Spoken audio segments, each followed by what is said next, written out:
Pak Dr. Deddy Kurniasyah, pengamat politik dan juga direktur daripada Indonesia Political Opinion atau IPO. Assalamualaikum, selamat pagi Pak Deddy. Waalaikumsalam warahmatullahi wabarakatuh. Selamat Alhamdulillah. pagi Mas Puja. Pagi Pak Deddy, merdeka Pak Deddy. Merdeka. Masih tanggal 18 kemarin habis pada ini ya, kemerdekaan Pak Deddy. Betul. Iya, apa nih harapan untuk yang ke-78 Pak Deddy? Ya, mudah-mudahan kemerdekaan kita sebagai warga negara makin paripurna itu kan. Iya. Sejahtera lahir batin lah. Iya, baik.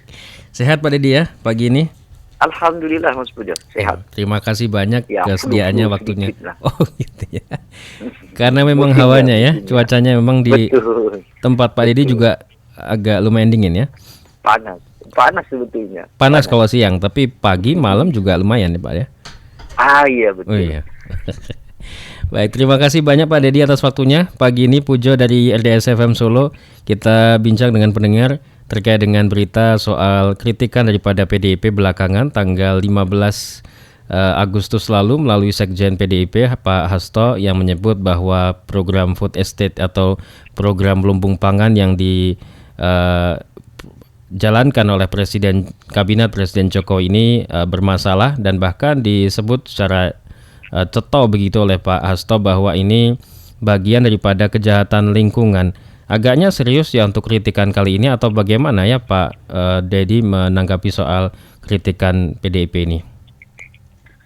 Ya, statement bahwa food estate itu disebut sebagai kejahatan lingkungan mungkin ada benarnya gitu. Tetapi kritikan PDI Perjuangan kalau disebut sebagai kritikan yang mendasar pada proses pembangunan gitu, itu juga belum tentu. Artinya lebih kental nuansa kritiknya itu adalah kritikan politik karena faktor relasi antara Presiden Joko Widodo dengan PDI Perjuangan memang mulai tidak baik begitu ya. Bahkan juga termasuk kebijakan-kebijakan presiden yang sebetulnya sudah mulai banyak mendapatkan kritik dari kader-kader PDI Perjuangan. Kalau food estate-nya sendiri, penunjukan Prabowo Subianto sebagai panglimanya food estate saja sebetulnya sudah bermasalah. Kenapa? Karena Menhan semestinya itu dipimpin oleh Kementerian Pertanian semestinya yang punya tanggung jawab secara penuh skala nasional begitu ya untuk menyiapkan lumbung pangan nasional. Tapi justru yang diberikan amanah adalah Prabowo Subianto. Mungkin bahasa pemerintahannya adalah karena beliau Menhan, kemudian ini bagian dari pertahanan pangan mungkin saja gitu. Tetapi jelas sebagai pimpinan proyek saya kira tidak tepat. Kalau sebatas bidang koordinasi dengan Mentan mungkin akan cocok begitu. Yang kedua, kita ini kan punya pengalaman Mas Pujo. Di era Presiden Soeharto misalnya, bagaimana Papua mau dijadikan sebagai lumbung padi, itu pengalaman berharga sekali. Artinya food estate, kalau food estate, foodnya itu dikategorikan sebagai pangan nasional dan orientasinya adalah padi, beras gitu ya, maka pengalaman di era Soeharto itu penting sekali. Kenapa? Karena di Papua buatnya, sementara orang Papua sendiri tidak makan padi. Makan padi itu adalah kelompok-kelompok di Indonesia bagian tengah, lalu kemudian di Indonesia bagian barat secara total misalnya. Artinya itu sudah sangat politis sekali. Lalu kemudian sekarang muncul kritikan, menurut saya ada baiknya karena akan membuka pengetahuan publik bahwa memang perlu kita melakukan kritik-kritik terhadap pemerintah, utamanya memang food estate ini. Kenapa? Karena semakin ke sini food estate akan semakin menonjol, dianggap sebagai bagian dari propaganda politik dibandingkan dengan sebagai kebijakan untuk mempertahankan pangan nasional kita. Itu kira-kira. Baik. Nah, anggaran juga kita baca sampai 108,8 triliun Pak Deddy. Besar sekali ya untuk anggaran ini. Iya, banyak dan dampaknya sampai hari ini pun jangankan dampaknya, mungkin bicara dampak mungkin belum. Bicara tentang progres saja kan seolah-olah itu hanya ramai pada saat launching gitu ya. Tetapi kemudian senyap ketika memang sudah tidak diperlukan isunya. Jangan sampai kemudian ini semacam ini mohon maaf ya. Kemudian nanti disetarakan dengan isu SMK misalnya, hanya muncul pada saat pemilu atau saja. pilpres. Food estate jangan-jangan juga nanti begitu mendekati kampanye akan muncul bagaimana kemudian Prabowo Subianto entah melakukan seremonial atau apapun yang berkaitan dengan food estate yang itu mungkin adalah seremonial secara instan. Nah ini berbahaya. Kenapa? Karena akan semakin banyak materi-materi nasional yang kemudian hanya muncul sebatas propaganda politik. Makanya munculnya PDI Perjuangan dalam melakukan kritik ini ada sisi bagusnya. Kenapa? Karena sebagai partai mayoritas gitu ya, dengan kursi terbanyak di parlemen, saya kira mereka punya kewenangan untuk melakukan pemanggilan terhadap pemerintah, menjelaskan tentang masa depan food estate ini berlangsung atau tidak. Kalau tidak berlangsung, tentu ada orang yang harus bertanggung jawab secara hukum kan. Nah itu mudah-mudahan saja tidak dilandasi atas kebencian atau rivalitas politik. Tapi betul-betul dilandasi atas dasar kepentingan bangsa, kepentingan nasional yang sangat jauh dari hiruk-pikuk politiknya. Itu mudah-mudahannya begitu. Baik, jadi Pak Dedi, di awal kita mesti sepakat dulu bahwa program food estate atau lumbung pangan ini ada yang mesti dibenahi, Pak ya? Oh iya, tentu saja. Gitu ya. Tapi yang tadi menjadi catatan jangan menjadi komoditi politik, artinya hanya dibicarakan atau diungkit begitu jelang pemilihan saja, begitu ya? Betul, dan itu harus digenggam kuat oleh dua belah pihak gitu kan. Oleh kelompok pemerintah harus menghindarkan diri dari food estate itu untuk dijadikan sebagai propaganda politik. Bagi mereka di parlemen yang melakukan kritik juga jangan sampai kritikan-kritikan itu ya karena faktor serangan-serangan rivalitas dan politik. Jadi kalau semuanya kemudian mengacu pada politik, tentu korbannya akan kembali pada yang paling kecil. Yang paling kecil tentu adalah kita sebagai warga negara. Kita sudah rugi karena pajak, penghasilan negara kita habis ke arah sana.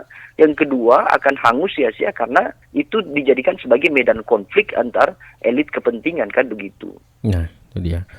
Mudah-mudahan tidak seperti itu Pak Dedi ya. Karena ada yang bilang juga ini ada angin apa tiba-tiba kemudian PDIP seperti peduli atau concern terhadap isu lingkungan begitu. Ada yang mengatakan begitu. Ada yang tiba-tiba kemudian menganggap wah ini saja manuver untuk Menhan begitu karena program ini ada di bawah Kementerian Pertahanan Pak Dedi. Iya, tapi PDI Perjuangan sebetulnya sudah menunjukkan kritik-kritik terhadap pemerintahan tentu di luar food estate sebetulnya sudah cukup lama ya, bahkan 2 tahun yang lalu ketika periode Presiden Joko Widodo masih di awal-awal pun beberapa kader PDI Perjuangan sudah mulai banyak yang bicara tentang beberapa evaluasi kinerja kementerian dan juga kinerja presiden. Misalnya saja Masinton Pasaribu pernah mengkritik, kemudian Effendi Simbolon juga pernah mengkritik gitu. Jadi ini saya kira sebagai puncak bahwa PDI Perjuangan meskipun ya ini kan ada istilah lebih baik terlambat daripada tidak sama sekali begitu kan. Gitu memang fungsi partai politik di parlemen itu ya salah satunya adalah mengawal pemerintahan. Kalau pemerintah menjalankan kinerja kebijakan tidak sesuai dengan roadmap kebangsaan yang untuk kepentingan bersama, maka mau tidak mau mereka harus bicara. Dan apa yang disampaikan oleh Sekjen Hasto saya kira secara normatif patut didukung dalam artian bahwa benar atau kelirunya program food estate itu ya memang harus ada koreksi dari publik melalui parlemen. Hasto sebagai sekjen di partai yang berkuasa di parlemen, saya kira sudah memulai untuk supaya kader-kader PDI Perjuangan di parlemen berani melakukan aksi-aksi nyata, melakukan pengawasan. Itu menurut saya yang patut diapresiasi gitu. Oke, baik. Secara normatif kita apresiasi dan masyarakat senang harusnya dengan kritikan nih Pak Dedi ya. Tetapi tadi yang jangan sampai kemudian ini hanya berhenti ketika musim pilpres saja. Betul. Prabowo sekalipun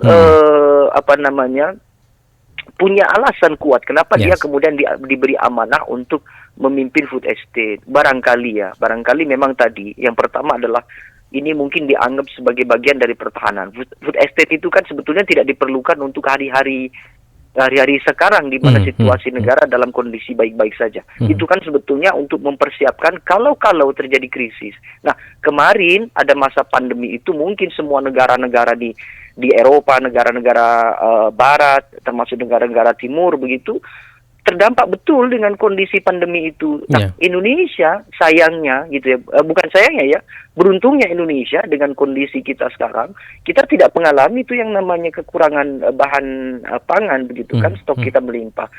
Tapi mungkin Presiden berpikir bahwa kalau pandemi ada lebih besar gitu, maka mau tidak mau kita perlu pasokan pangan yang lebih besar. Dan Presiden mungkin cepat menyadari bahwa negara kita rupa-rupanya tidak punya lumbung pangan yang stabil dalam skala nasional. Kita punya Bulog misalnya, tapi Bulog itu kan seperti pergudangan saja, bukan sebagai rumah produksi. Dia sebagai distributor sebetulnya. Karena barang dipasok dari luar negeri, lebih banyak impor begitu, lalu kemudian ditahan, bahkan sesekali juga gagal.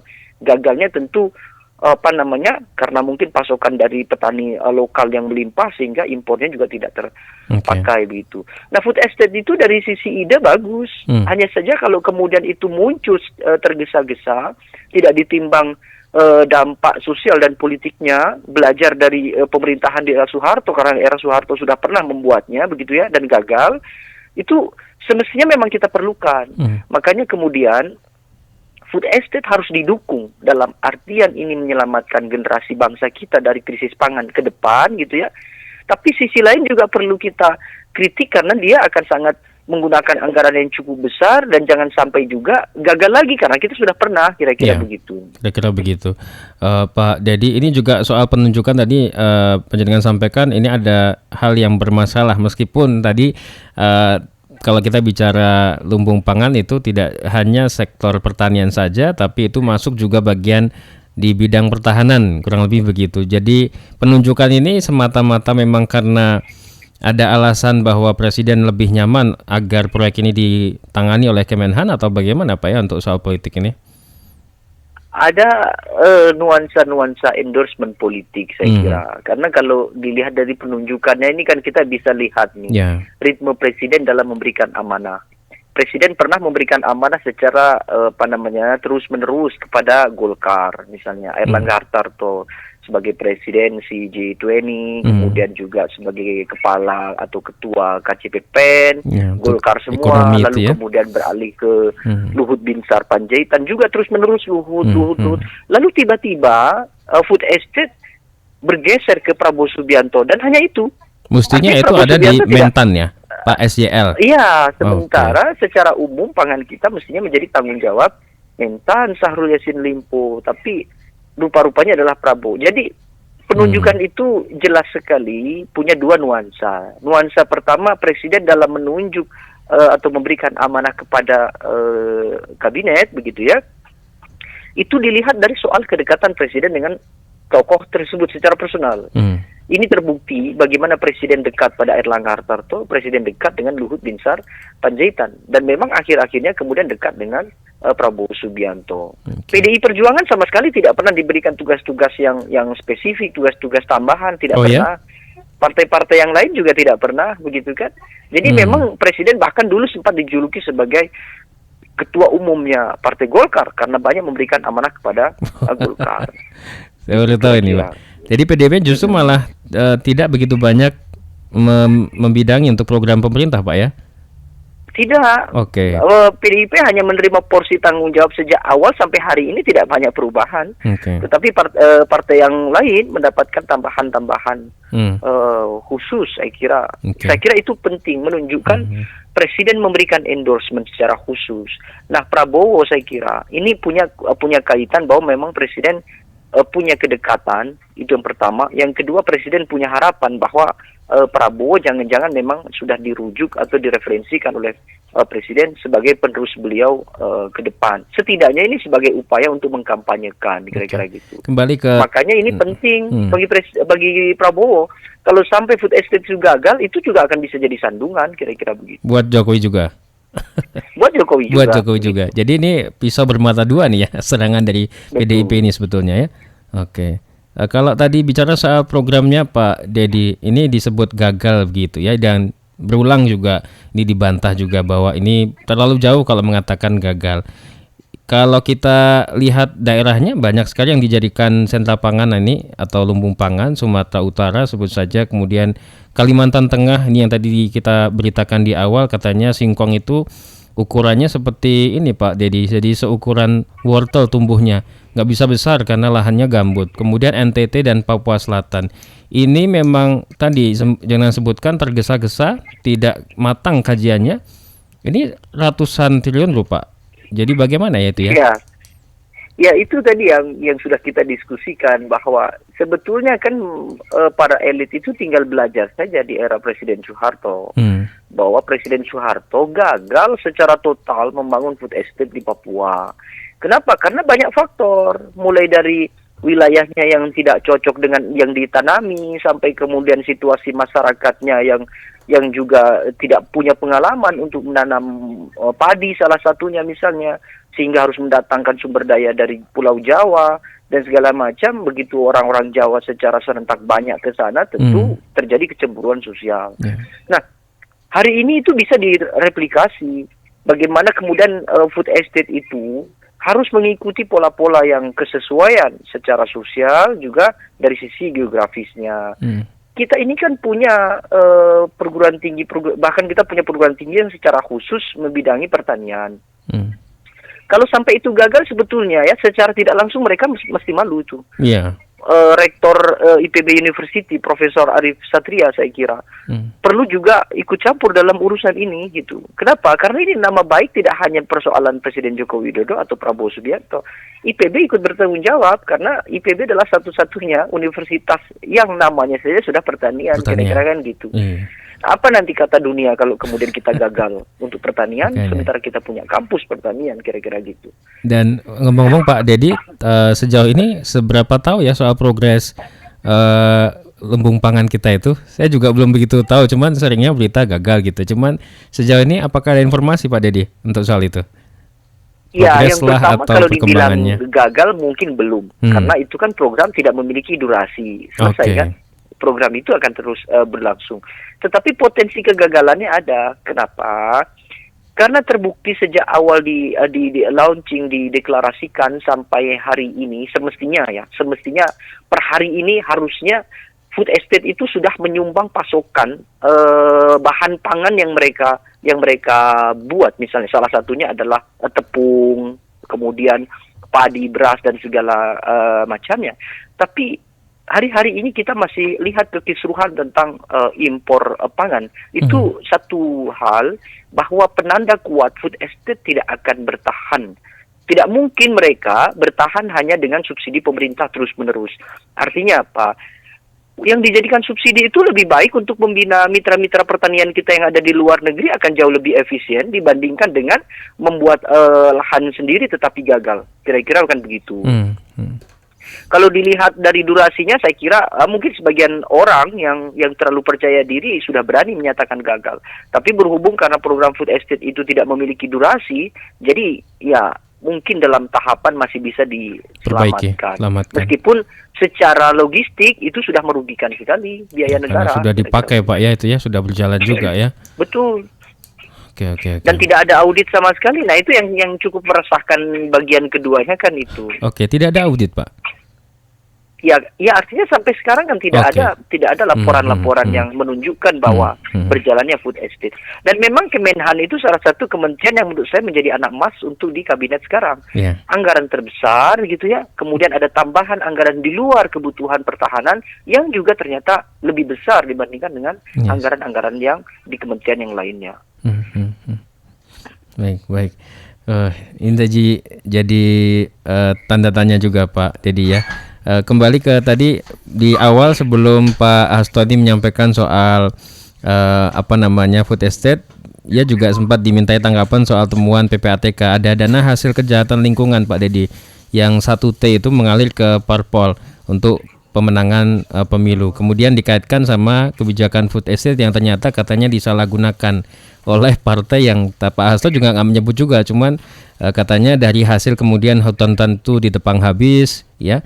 Food estate-nya tidak terbangun dengan baik, itulah kemudian disebut satu PT yang oleh Pak Hasto.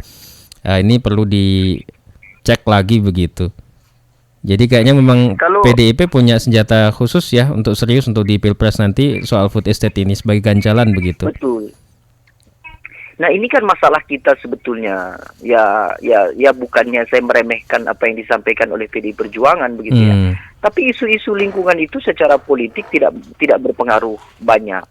Kita tidak boleh lupa bahwa Presiden Joko Widodo itu sudah diputus oleh pengadilan bersalah terkait dengan lingkungan. Tapi dia tetap menjadi presiden. Itu tidak boleh kita lupakan. Tapi apa yang terjadi di publik? Publik kan tidak peduli. Dan urusan-urusan lingkungan itu tidak peduli. Kenapa? Karena dianggapnya yang berdampak hanya di wilayah yang terkena saja ya, rusak, kira-kira begitu. Padahal sebetulnya secara tidak langsung kita yang di Pulau Jawa ini pun sebetulnya juga terdampak, misalnya bagaimana polusi kemudian rusak dan segala macamnya. Apalagi di Kalimantan itu ya. Kalimantan sebagai jantung paru-paru dunia bahkan disebutnya begitu ya. Itulah kenapa kemudian di perbatasan Indonesia Malaysia tidak bisa dibangun karena sebutan paru-paru dunia itu. Nah, kerusakan lingkungan itu menjadi penting bagi elit, tidak bagi publik. Makanya PDI Perjuangan maupun dia mau melakukan propaganda bahwa itu merusak lingkungan, meskipun benar ya, kita harus akui itu benar gitu ya. Karena untuk membangun lahan pertanian yang tadinya hutan, kemudian ternyata juga masih tidak cocok begitu ya, itu jelas memang kejahatan. Makanya saya katakan di awal tadi tidak ada audit. Audit tidak hanya persoalan uang, tidak hanya persoalan tata kelola, tapi audit kebijakan lingkungan juga. Iya, termasuk kebijakan, lingkungan dan dampak dari tanggung jawab sosial dan lingkungan itu tadi. Ini yang tidak dihitung ya harusnya ya. TJSL misalnya. Baik. Itu jelas sangat merusak sekali gitu kira-kira. Dan itu kan tidak hanya ke manusia tetapi juga ke satwa dan yang lain-lainnya. Artinya kondisi kita, makanan kita tidak dapat, tetapi justru bisa jadi kita malah kehilangan yang lain. Kehilangan udara yang bagus, kehilangan air, itu kan dampaknya luas sekali. Makanya kalau program itu dikerjakan dengan tergesa-gesa tanpa studi dan studinya juga harus yang betul begitu ya, harus studi yang tepat begitu, maka kegagalan itu tidak hanya kegagalan program, tapi justru akan berdampak pada kerugian-kerugian yang lebih besar. Dengan anggaran semacam itu ya, dengan anggaran sebesar itu saya kira kalau dikelola dengan melakukan impor tapi impor yang efisien, menjaga kemitraan dengan petani-petani di luar negeri. Kenapa saya katakan menjaga kemitraan di luar negeri lebih baik? Karena proses pertanian di luar negeri sudah siap. Artinya mereka sudah tidak lagi dalam konteks membangun dari awal. Indonesia bagus membangun dari awal, tapi menjadikan satu tempat atau dua lokasi tempat itu jelas sebetulnya kesalahan. Kenapa? Karena negara kita ini kan kepulauan. Ada baiknya kalau pertanian itu menyebar hampir ke semua tempat dan menyesuaikan dengan kawasan itu. Menyesuaikan kalau di Jawa, kearifan lokal masing-masing ya. Kondisi lahannya, kemudian kebiasaan makannya daerah itu juga Pak ya. Betul. Kalau kebutuhannya sagu ya semestinya di situ food estate-nya adalah sagu. Kebutuhannya gandum, maka di situ food estate-nya adalah gandum. Yang beras maka beras. Kita kan tidak. Kita ini seolah-olah pertanian itu jalan sendiri-sendiri. Mentan bahkan tidak terlihat memiliki peran dalam membangun pertanian kita. Terbukti hasil pertanian kita dari waktu ke waktu semakin buruk, ya kan? Mas Pujo bisa lihatlah di dekat-dekat Mas Pujo bagaimana pertanian-pertanian di sekitar Mas Pujo. Kualitasnya kian tidak bisa dianggap sebagai kualitas yang bagus, gitu kira-kira. Baik. Pak Dedi, terakhir ini kemarin juga di pidatonya Presiden RUU APBN tahun 2024 dan nota keuangan, di situ pemerintah tetap kembali menggelontorkan untuk alokasi anggaran 188T untuk food estate ini. Artinya dikritik pun juga tahun depan anggaran ini juga tetap akan digelontorkan begitu. Tinggal implementasi daripada kebijakan ini. Apa yang ingin disampaikan Pak soal isu soal food estate ini? Terakhir Pak. Ya, yang pertama saya kira yang paling kuat adalah jangan jadikan program-program nasional kita yang dalam skala besar itu sebatas sebagai komoditas politik. Food estate sampai hari ini karena hasilnya belum bisa dirasakan oleh masyarakat atau dirasakan oleh negara dalam artian pasokan yang mungkin sekiranya sudah bersumber dari food estate begitu ya. Mau tidak mau pemerintah harus legowo menerima evaluasi. Parlemen saya kira juga perlu tegas untuk melakukan evaluasi karena ini bukan program kecil, ini bukan program daerah, ini adalah program nasional dan dia sebetulnya tanggung jawabnya secara langsung adalah Presiden. Kenapa? Karena dia keluar dari program Kementerian Pertanian. Artinya Presiden secara langsung dia menunjuk sebagai ketua yang berdiri mandiri, bukan merangkap sebagai Menhan, tetapi ya, memang ada yang menangani secara khusus. Jadi Prabowo tidak bisa kemudian berdalih, oh saya harus fokus di Menhan, saya harus fokus di food estate, tidak bisa. Karena itu adalah penugasan khusus yang harus secara total ditangani dan dikoordinasikan secara langsung oleh Presiden tanpa koordinasi dengan kementerian yang lain. Kalau kemudian pemerintah bisa melepaskan food estate dari komoditas politik, maka saya kira laju bangsa ini akan berada di jalur yang benar. Publik pasti akan mendukung karena itu adalah kebutuhan warga negara. Pemerintah tinggal bagaimana kemudian menggenggam kepercayaan publik itu dengan tidak sewenang-wenang begitu. Baik. Mudah-mudahan begitu Pak Dedi ya. Harapan kita masih di nuansa kemerdekaan Pak. Mimpi rakyat Indonesia itu begitu besar. Mudah-mudahan tidak dicelakai atau dipupuskan ya dengan tadi kepentingan-kepentingan sejumlah elit yang kemudian tidak ada niat baik untuk bangsa ini. Baik, ke depan juga mudah-mudahan Pak Dedi ini soal isu food estate berlanjut baik, artinya bergulir usai PDIP melakukan kritik itu juga berkelanjutan. Kalau memang ada yang diperbaiki, ada yang perlu dibenahi juga harus serius dibenahi begitu Pak Dedi ya. Betul sekali Mas Pujo. Harapan kita semua begitu kan. Ya, dan bukan komoditas politik semata. Gitu ya. Baik, Pak Dedi terima kasih banyak atas waktunya pagi ini. Selamat beraktivitas kembali, mencerahkan untuk pendengar semuanya. Selamat pagi. Assalamualaikum warahmatullahi wabarakatuh. Waalaikumsalam warahmatullahi wabarakatuh. Baik, demikian pendengar.